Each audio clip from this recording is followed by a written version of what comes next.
Oh my God.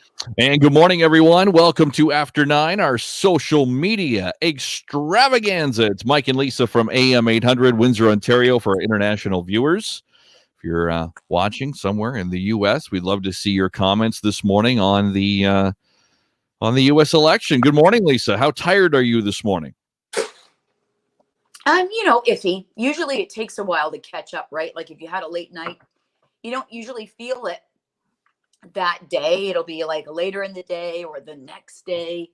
It's almost like a cumulative thing where it kind of all adds up. And before you know it, you can't even put one foot in front of the other. Yeah, that's true. That's true.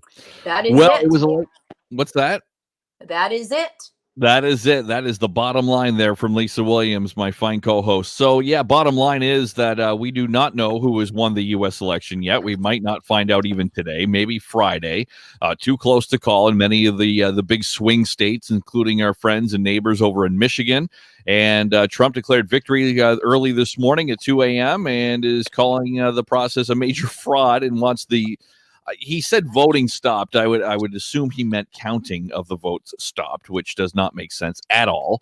And Biden says it's not over until all the votes are counted, and he still expects to win this thing. So it's all up in the air. Yep. And no idea how to even begin to sort of predict what might happen. And if there was a way to do that, then I'm sure there would already be a declaration, but we'll see what Can't listen to happens. the polls. Yeah. Yeah. Unbelievable. So, it's exciting for sure and very close, much closer than I think most people predicted it would be. I mean, if you're a side with Trump, you probably thought that Trump would win by a landslide. And if you're a Biden supporter, maybe you thought Biden would be ahead by long shot, and maybe the election would be called early, but that did not happen. So as you say, we might be waiting until Friday, if not longer, for the results to come in here. So just a bizarre time, and Yeah, there's one of the about most interesting elections, presidential elections in history. Yeah, oh, that's for sure. So there's about 6 states now that remain too close to call, but just coming in the last few minutes, Biden has now pulled ahead in Michigan, which is a big surprise, I think, because early on, and this is why you count all the votes, Donald Trump was ahead by a fairly good margin in over in Michigan. So now Joe Biden is leading in the state, the great state of Michigan. What's going to happen? Nobody knows. But we're going to have all that for you throughout the day on AM800, and then, of course, through the days to follow. And we'll let you know what we know. So, I don't know. I don't know what else to say. I'm tapped out. You flabbergasted? I am flabbergasted. That's a good Word word. of the day. I'm gobsmacked. Oh, wow, that's a good one too. Very nice. Very nice. Let's see. Candace says it's time for you two and others to go back to work at the studio. What makes your risks any higher than the rest of us? Well, I think, Candace, the thing is with us working at home, as you can see, I'm in my basement. Lisa, you're in your dining room, it looks like, is the fact that we are able to work at home. And a lot of office workers are working at home, and we don't have to, serve the public as far as physically serving people. So, we can stay at home and stay safe. And with the numbers going up and all that, why not? Why not do the show at home?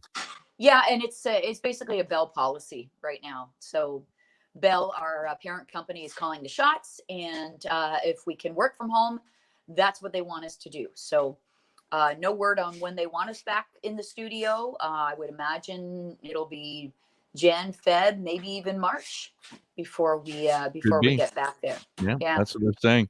3 new cases of COVID-19 here in Windsor, Essex today, just being tweeted out in the last 10 minutes by AM800 reporter Rob Hindy. So that's the numbers that just came out a few minutes ago. I like it. Keep them low. That's good to hear. All right. Let me ask you this. Yes. How much do you depend on other people for help or advice? Would you say You turn to friends and family for help or advice on a regular basis? And if you do, who would you say is the number one person you would rely on for that help or advice? Oh, it's without a doubt, 100%. It's Kelly. I go to Kelly for any kind of advice. When it's regarding maybe work or life in general. Now, if it's advice I need on like a project, like a home project or something, I'll go to my brother or my dad most of the time, or a friend maybe who's good at that kind of stuff. So it depends what you're asking about, right? Yeah, it depends what the topic is, what I'm looking for advice on. So I don't know who's your go-to. You know what? It Me? Oh, yes, without a doubt, the knower of all. But listen, here's a great reminder on how much we depend on each other more than we might realize. A new survey found you're going to ask for help or advice more than 6,000 times in your life. That's an average Wow. of like twice a week or 104 times a year. And the average person has turned to about 31 different people for help. I'm surprised it's that low.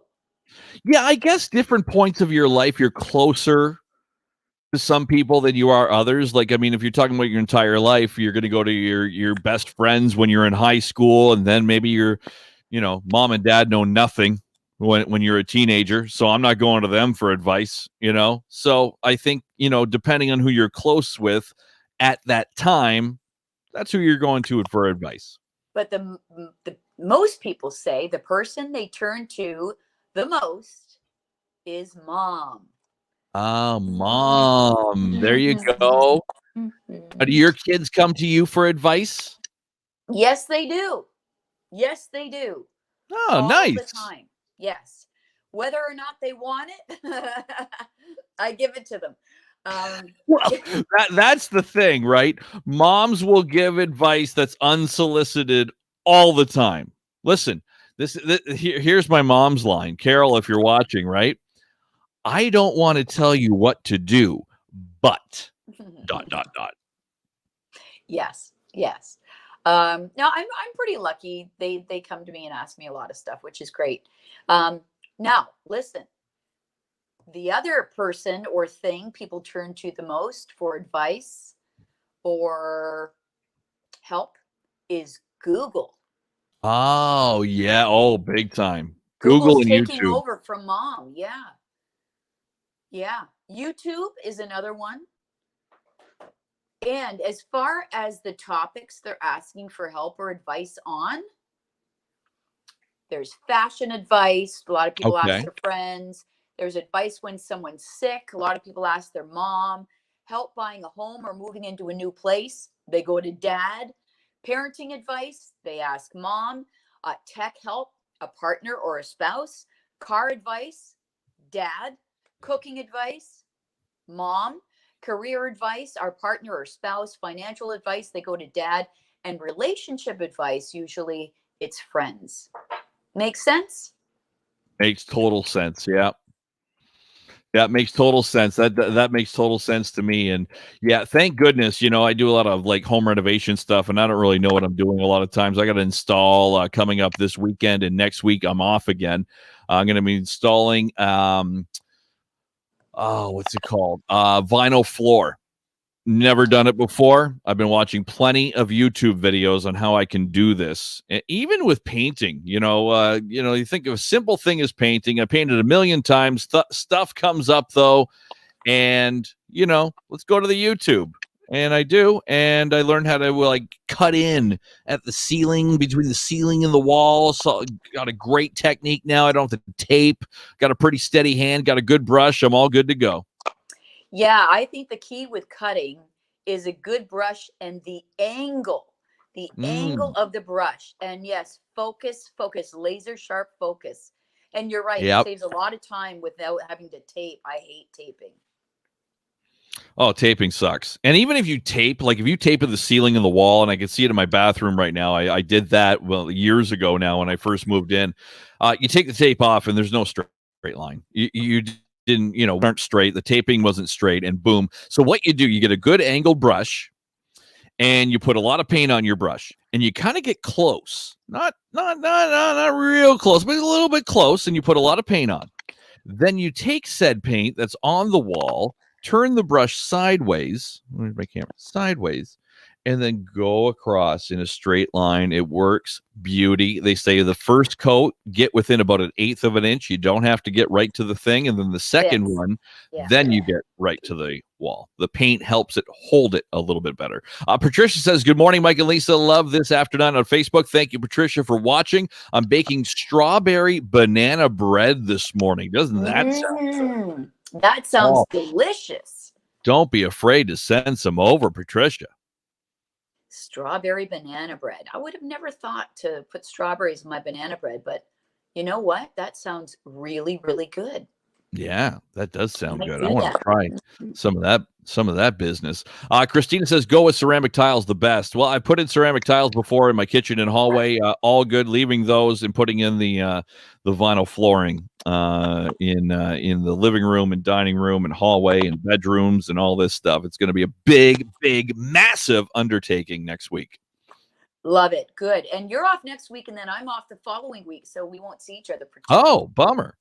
Yeah. Bummer. Yeah, that happens once in a while. So, okay, so there you go. Who do you go to advice? Who's your go-to for advice in your life? Who are you going to for advice? If you need some advice on something this morning, Lisa and I are happy to give you some advice on whatever it might be. Baking strawberry banana bread, installing ceramic tiles, whatever it might be. Now, are you a cuddler, Lisa? Do you like to cuddle?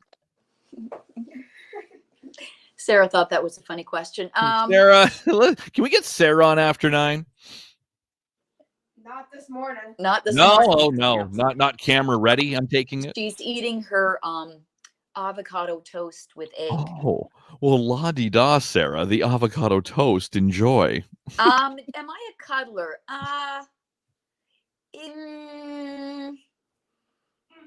Yeah, am I? Oh, with Sarah, yeah. With some people. Okay. Yeah. Why do you ask? Well, I am asking because this one newspaper saying a Cuddle Bunny Club has opened in the great city of Chicago. So Cuddle Bunny, this is weird, allows people to come and cuddle with rabbits. Cuddlers must make an appointment. Cuddlers socially distance. They pay $12 an hour to cuddle and feed these bunnies. And Cuddle Bunny also holds promotions including reading to bunnies, bunny yoga, Halloween movie night, and Sexy Rexy is the biggest bunny. If you want to cuddle with the biggest bunny, you say, I want an appointment with Sexy Rexy. He is tan. He weighs about 14 pounds, loves food, and apparently loves to cuddle too. Well, I can see the health, both mentally and physically, advantages of cuddling with an animal. I get that. I get how, it can release endorphins. It can calm you down. It can, make you feel good, make you feel loved, that kind of thing. But I don't know that I would necessarily read to the rabbits. Or what would you read to Sexy Rexy? What do you have a book that you're reading right now? Is some Danielle Steele? What are you going to read to Sexy Rexy? That's pretty funny. I don't know. And I know they have those cat cafes too that are pretty popular. Well, people can go into the cafe, have a cup of coffee or tea or whatever, and hang out with a bunch of cats. So I don't know. That's okay too. It's relaxing for a lot of people. Yeah, absolutely. Okay, so there, if you're ever in Chicago again, if the border ever opens and you want to go to Chicago, you find Cuddle Buddy and you can cuddle with some rabbits. There you go. I get really frustrated with Lulu, my dog. She is not a cuddler, and it was so weird. The other night, I'm kind of falling asleep, and she sleeps between Kelly and I, and I'll put my hand on her and I'll give her little pets and helps, like you said, release endorphins in me and hopefully her, and hopefully she likes it. Nope, gets up, moves. Try to cuddle with her on the couch, kind of spoon with her during my nap or something, or I'm watching TV. Nope, doesn't like it, gets out of there. So different than when we had Tram, who could not be without you and had to be touching you or cuddling with you at all times. Lulu just is totally different. It's weird. She sounds like a cat. Yeah, she's got a little cat in her. Yeah, that's funny. Yes. Yeah. Yeah. Well, I guess don't know. so. Maybe she's Yeah, yeah. Just leave me alone. Leave me alone. Um, Leave me alone, okay. Dad. Pardon? No, go ahead. Go ahead. I'm done. Your your bunny story was weird, but I'm going to see your bunny story Okay, and raise me a and what?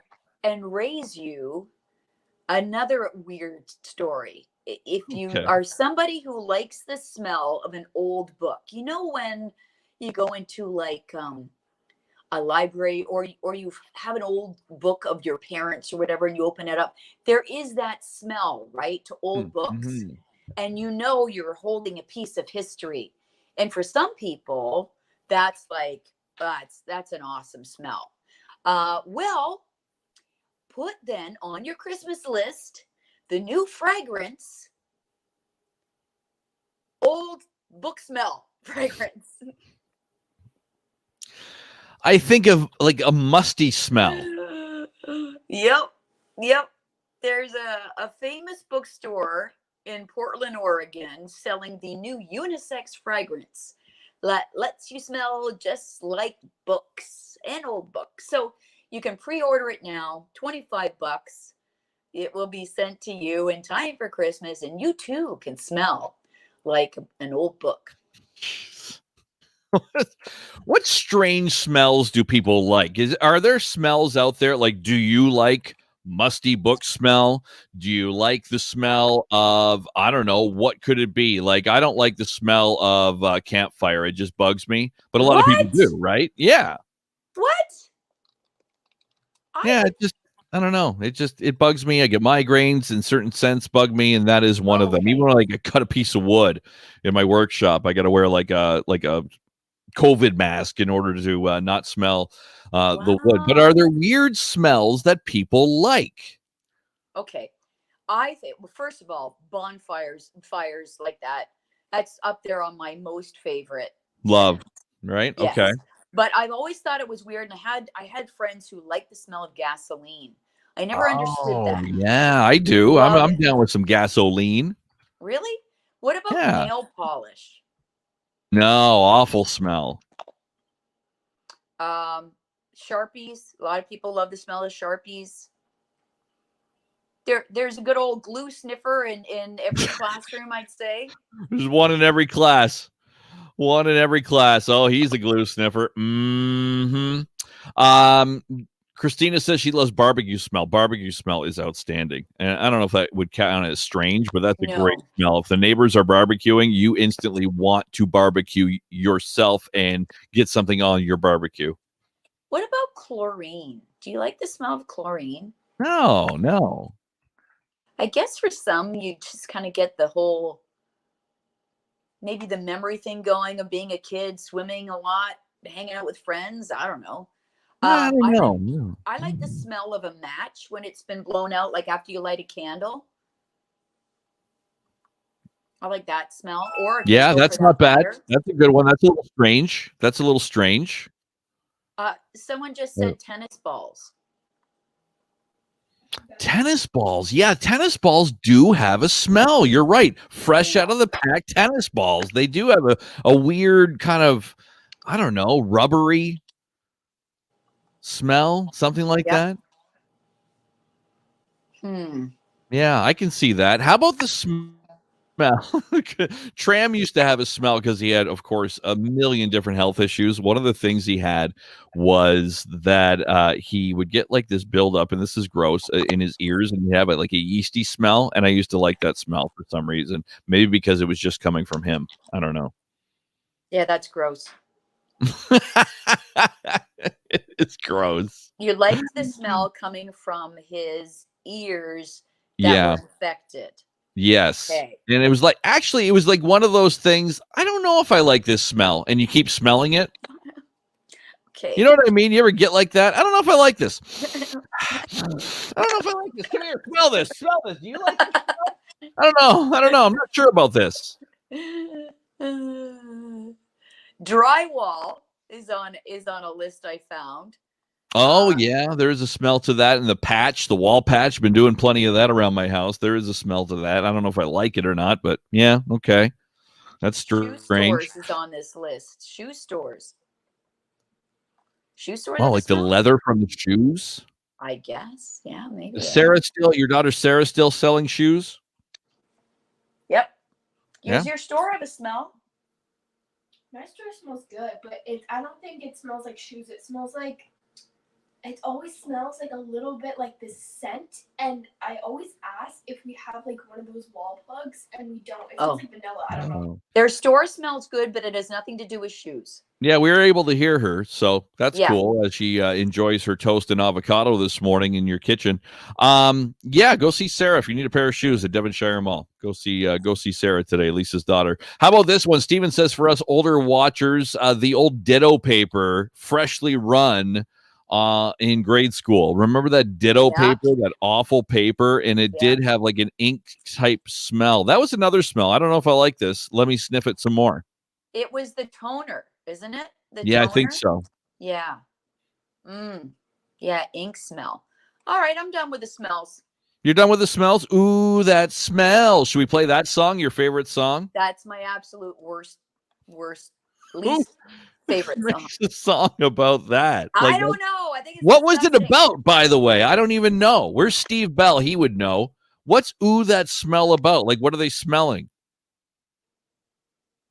He just says the smell that surrounds you. So it's probably an inference that you are not a decent person. I don't know. It's just a dumb song. It kind of is. It's an awful song. And our former producer, Sean, who may be watching this morning, Leonard Skinner sang it.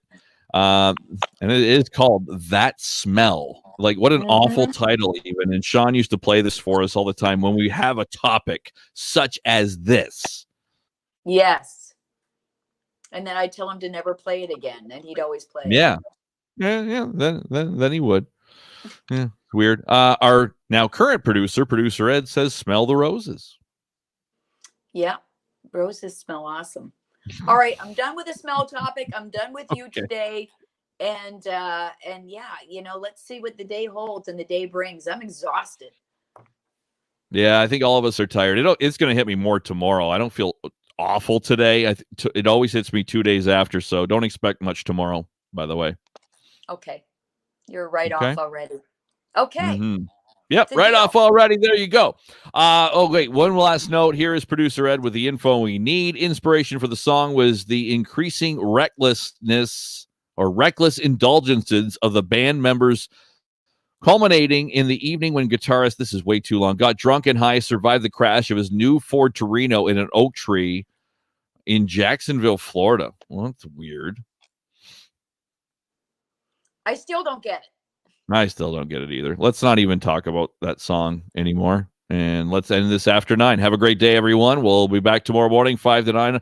More on the U.S. election. Will we have a winner by then? We'll find out. Join us tomorrow morning at 5. Lisa, Sarah, enjoy that toast. Thanks, bye. Thanks, bye.